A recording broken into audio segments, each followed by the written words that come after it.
So we will now look at some examples of Fubini's theorem. So let me just recall x s mu y t lambda.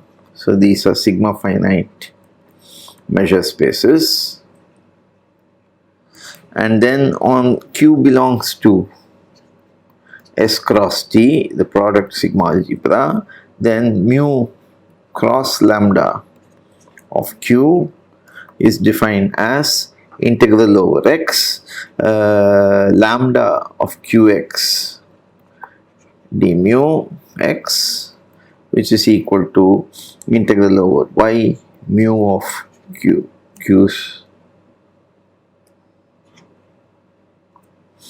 qy d lambda y. Okay, so this is the measure, and then we have Fubini's theorem. So Fubini, so if f is non-negative, then so f s cross t measurable. Okay, then you define phi x as equal to integral f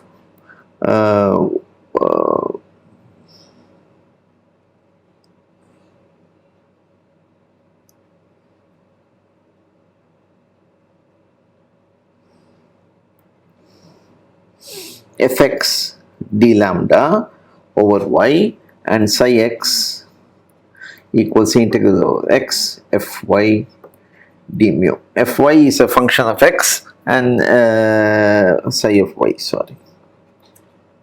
Okay, and then the Fubini's theorem says if f greater or equal to 0, these functions are measurable, and you have that integral phi d mu over x is equal to integral psi d lambda over y, and that is equal to integral over x cross y f d of mu cross lambda.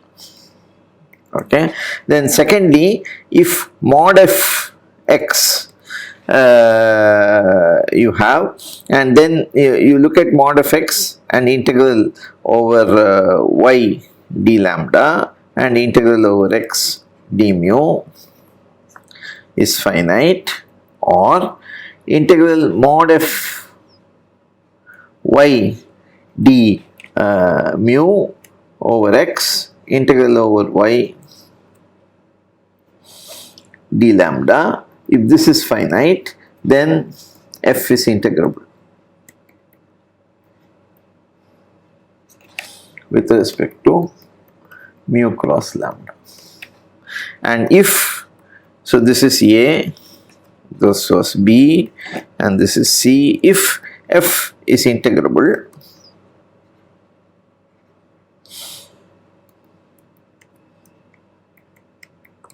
then star holds. Star is this function, and that star can be rewritten in expanded form. So this is integral over x, integral over y, f of xy d lambda y d mu x, and that is equal to integral over y integral over x f of xy d mu x d lambda y, and that's equal to integral of over x cross y f d mu cross lambda. Okay, so this is the Fubini's theorem which we have. So always to check if you can, if it's non-negative, you apply blindly. They may all be infinite, but still it's true. And if it is not, if it's of changing sign, then apply it to mod f. If these are called the iterated integrals.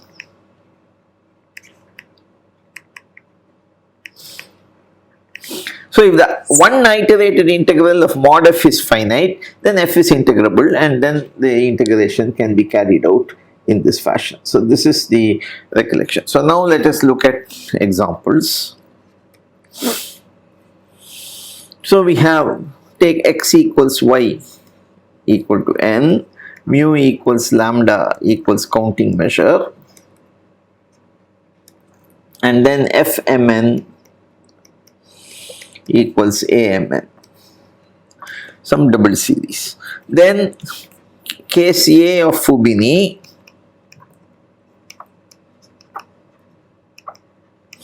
implies amn non-negative, then sigma m equals 1 to infinity, sigma n equals 1 to infinity amn equals sigma n equals 1 to infinity, sigma m equals 1 to infinity amn. That is, you can interchange the order. We prove this using as a consequence of the monotone convergence theorem, and this is also now case A of Fubini's theorem. Now, what about case B? So, we want integral mod fx. So, that means mod f x integral should be finite. So, y d lambda should be finite. So, we say that integral, and we wanted that integral x, integral y, mod f x d lambda d mu should be finite. Okay, this is the thing. Now, this condition, if you look back in the example, this is saying integral of m equals 1 to infinity, sigma n equals 1 to infinity, mod amn is finite. So, we said that this we called as bm, and sigma bm is finite. This was the condition which we put using, and then this implies, again implies star. And this we proved using the dominated convergence theorem. Okay, so that is the first example. So, we recover what we proved using the monotone convergence theorem for the non-negative case and the general case for the dominated convergence theorem. If you go back to that example, this is precisely the conditions which we used there using the monotone and dominated convergence theorems respectively. Okay, second example. So, now you have again x equals y equal to n, lambda equals mu equals counting measure, and you have fmn equals amn equals 1 if n equals 1, that is the first column is always 1, minus 1 if n equals m plus 1, and 0 otherwise. So, we had 1, 1, 1, 1, 1, then minus 1, minus 1, minus 1, etc. And therefore, now if you take sigma m equals 1 to infinity, sigma n equals 1 to infinity, then you have amn. So, n equals 1 to infinity, so if you are taking, then you get 0. And sigma n equals 1 to infinity, sigma m equals 1 to infinity, amn. So, if n equals 1, then you get infinity, and this will be plus infinity.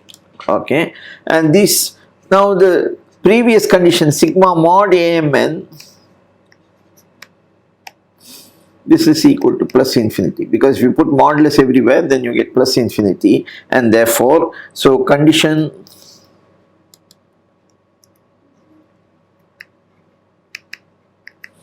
on summability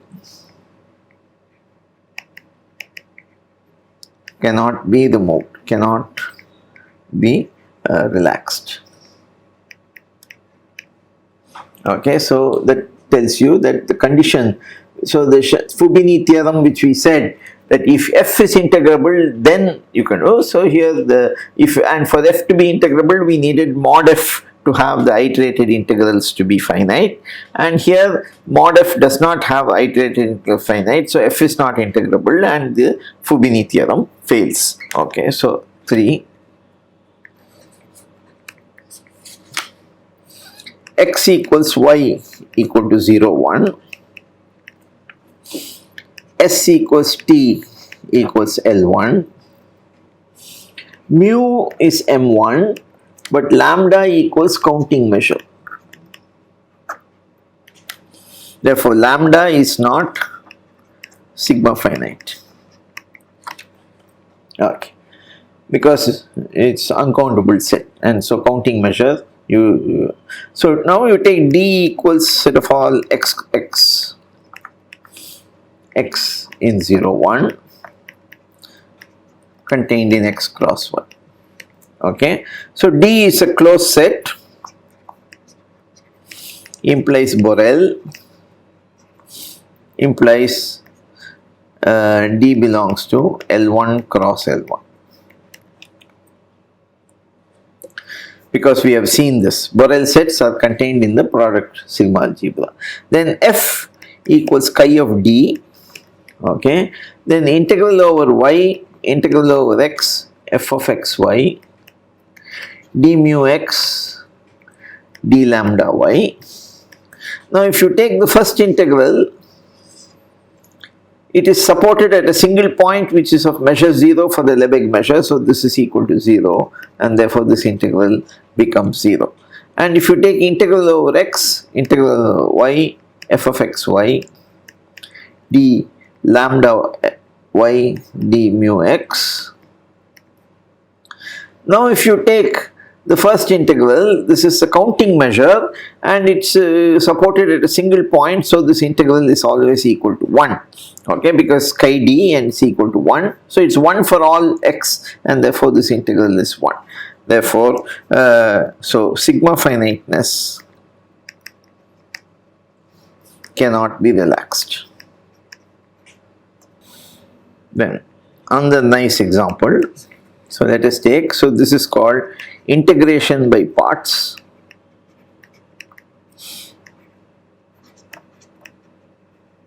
for absolutely continuous functions.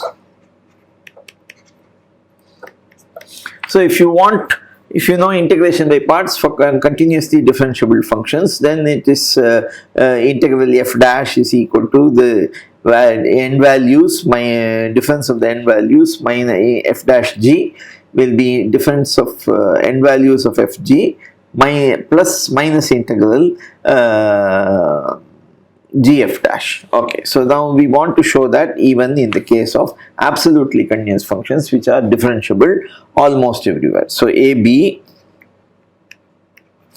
and you have f and g from a b to r absolutely continuous. Then f dash g dash exist almost everywhere and are integrable. So now let us consider the function phi of xy equals f dash x g dash y on E equals set of all xy in AB cross AB such that x is less than or equal to y.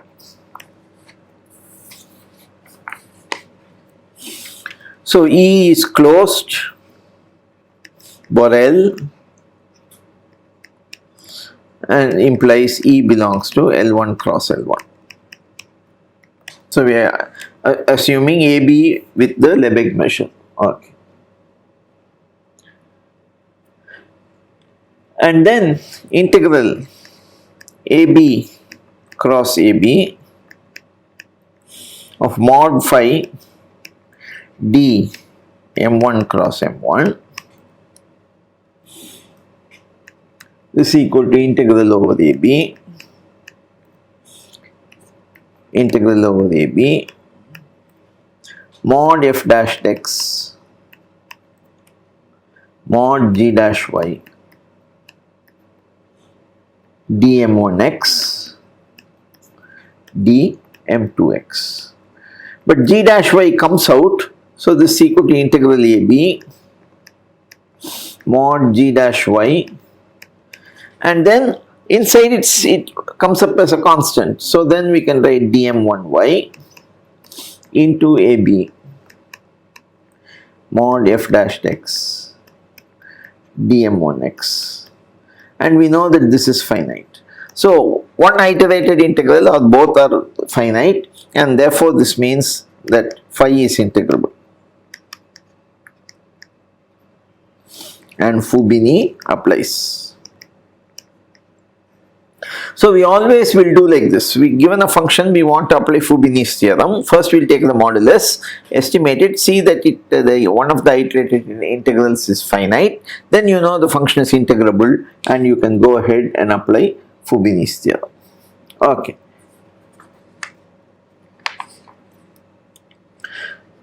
So what do you have then? By Fubini, so integral over AB, integral over AB, f dash x, g dash y,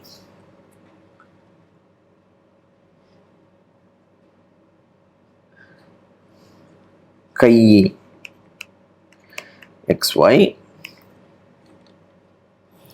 dm1y,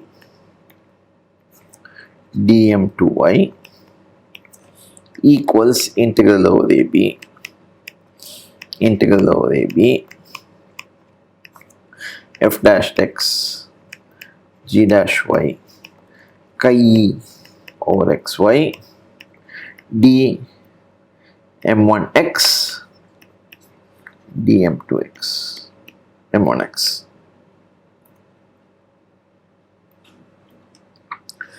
So let us estimate the first one. So LHS.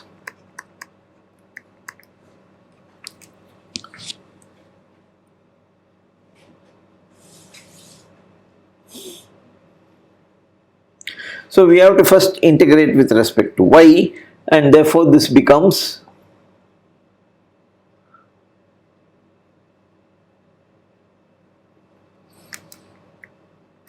integral AB of integral AB chi of x. Okay, so this becomes integral a to x. Y will go from a to x.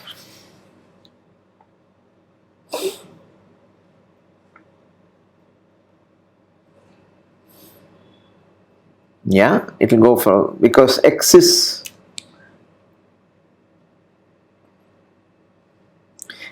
less than or equal to y. Sorry. So this should go from x is less than or equal to y. So y will go from x to b of g dash y dm1 y into f dash x dm1 x.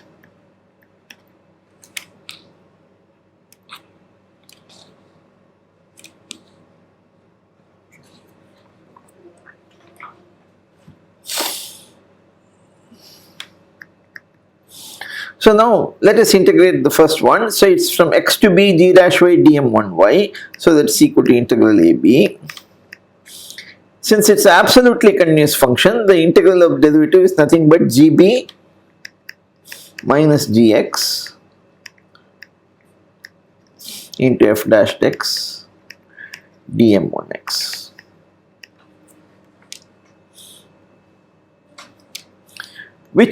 So gb into f dash x, so gb is a constant, it will come out, integral f dash x will be fb minus fa. So gb into fb minus fa, okay, minus integral g f dash dm1.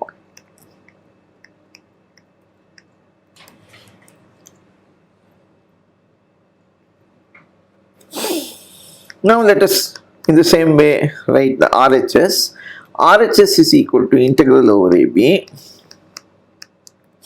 and then the inner integral is over x. X goes only up to y, so this is from a to y, okay, and then f dash x dm1x into g dash y dm1y. Again, this is integral over AB. A to x, because it's chi e, I am writing in this fashion. Okay, now this is nothing but fy minus fa into g dash y. dm1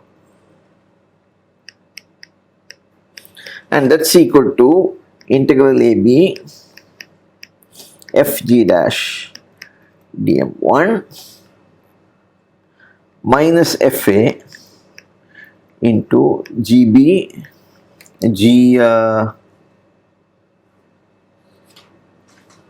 GB minus GA. I am again and again using the fact that if you have an absolutely continuous function, then you have the fundamental theorem of calculus. So if you equate these two, integral over AB f g dash dm1 equals f a gb minus f a ga.